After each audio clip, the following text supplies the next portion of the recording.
అమరజీవి పొట్టి శ్రీరాముల్ని AP ప్రజలు పట్టించుకోవడం లేదంటూ మండిపడ్డారు పవన్ కళ్యాణ్. రాష్ట్ర విభజన సమయంలో కొందరు నేతలు సైలెంట్ గా ఉన్నారంటూ ఫైర్ అయ్యారు ఆయన. ఎప్పుడు కూడా మనం ఈజీగా తీసుకుంటాం బలిదానాలు, మర్చిపోతే ఒక జనరేషన్ ఆయన మన కోసం ప్రాణత్యాగం చేశారంటే 50 రోజులు తిండి తినలేదు అనుకుంటాం. కానీ మనం ఎదిగే కొద్దీ, మనకి కష్టాలు వచ్చే కొద్దీ గత తరం చేసిన త్యాగాలు మనకు అర్థమవుతూ ఉంటాయి. అలాగే నాకు పొట్టి శ్రీరాములు గారు చిన్నప్పటి కంటే కూడా ప్రతి సంవత్సరం వయసు వచ్చే కొద్దీ ఆయన గొప్పతనం అర్థమైంది, ఆయన త్యాగం అర్థమైంది. ఇక్కడ ఒక ఆర్య వైశ్య సత్రం దగ్గర ఉంది, అక్కడికి వెళ్దామన్నారు. అక్కడ పెట్టడం ఏంటని అడిగా.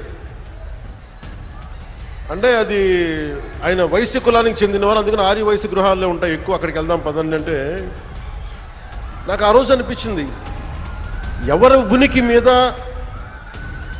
ఒక గొప్ప నాయకుడిని ఒక వైశ్య కులానికి పరిమితం చేస్తారా?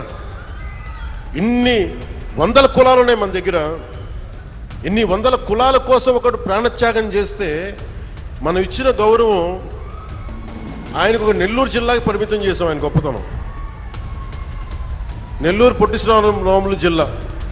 రాష్ట్రాన్ని ఇచ్చిన వాడిని పెంచావా తగ్గించాం? తెలుగు జాతి, తెలుగు ఆత్మగౌరవం అని మాట్లాడటానికి మూలకారకుడు అమరజీవి పొట్టి శ్రీరాములు గారు. దానిని మనం పెద్దల నుంచి పిన్నల దాకా ఇది గుండెల్లో పెట్టుకోవాలి. ఒక్కొక్క నాయకుడికి కులం అంటగడితే మనం కులాల సమూహంలా ఉంటాం తప్ప భారతీయులకైతే మనం ఎప్పటికీ ఉండలేం. అంబేద్కర్ గారికి కులం అంటగట్టలేం. కొంతమంది ఎక్కువ ప్రేమించవచ్చు, అది వేరే విషయం. అంబేద్కర్ గారు అందరి కోసం ఆలోచించిన వ్యక్తి. మహాత్మా గాంధీ అందరి కోసం ఆలోచించిన వ్యక్తి. ఒక అమరజీవి పొట్టి శ్రీరాములు అందరి కోసం ఆలోచించిన వ్యక్తి.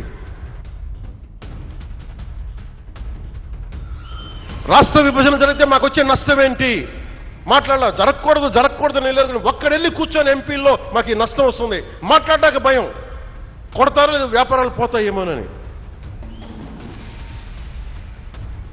అంత దరిద్రపు గొట్టు బతుకులు ఎందుకు మనకి? ధైర్యం లేని సమాజం ఎందుకు? ధైర్యం లేని నాయకులు ఎందుకు? సిగ్గుండాలి కదా మనకి.